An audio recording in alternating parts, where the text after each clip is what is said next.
You are now well informed about the how-to of the perfect ghusl. Let us now answer some frequently asked questions about ghusl. Is the ghusl always the same? Yes, the prescribed manner of ghusl is always the same for men and women, whether you are taking a ghusl after janaba, haid or nifas, or for special occasions when it is recommended to take a ghusl. There is no difference except this. After janaba, a woman can take a ghusl without undoing her braids.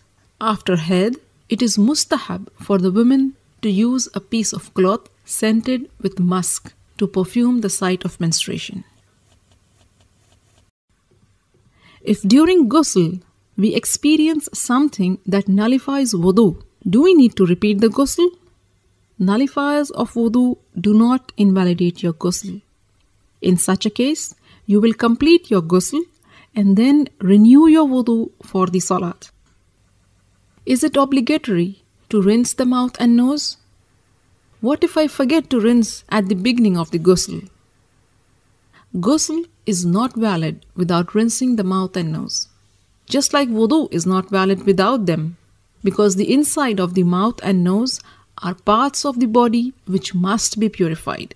And if you forget to rinse your mouth and nose at the beginning of the ghusl, you can rinse them in the middle or at the end. If I miss a spot during ghusl, do I have to repeat the ghusl? The answer to this question is based upon whether it is obligatory to wash the body parts one after the other, with no lengthy interruption in between. According to the majority view, if a person did not wash a body part or missed a spot, he may wash it on its own later, whether it is after a long time or a short time afterwards. Touching private parts without a barrier, does it invalidate wudu? Scholars are at a variance in this issue. Some say the wudu is valid, some say it is invalid. Some differentiate on the basis of touching with desire. If it is touched with desire, the wudu is invalid. And if it is not touched with desire, the wudu is still valid.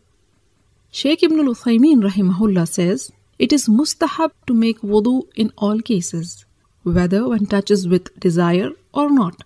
And if one touches with desire, then the opinion that it is obligatory to make wudu is very strong.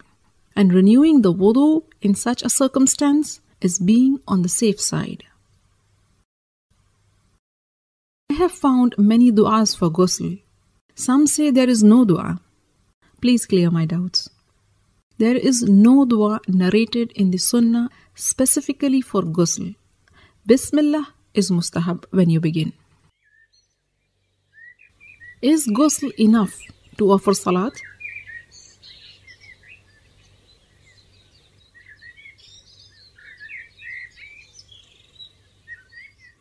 If you take a complete ghusl with wudu in the beginning, there is no need to renew the wudu unless the wudu is nullified during the ghusl or after it. But if you did not make wudu in the beginning and had sufficed to the obligatory acts of ghusl, then if the ghusl was for the purpose of removing major impurity, then yes, it is enough to offer salat. You do not have to make wudu, because you had the intention to remove major impurity, and major impurity includes minor impurity.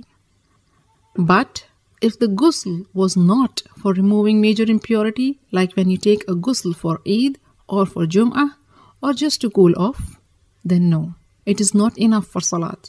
You have to make wudu for salat, because there was no intention of removing major impurity.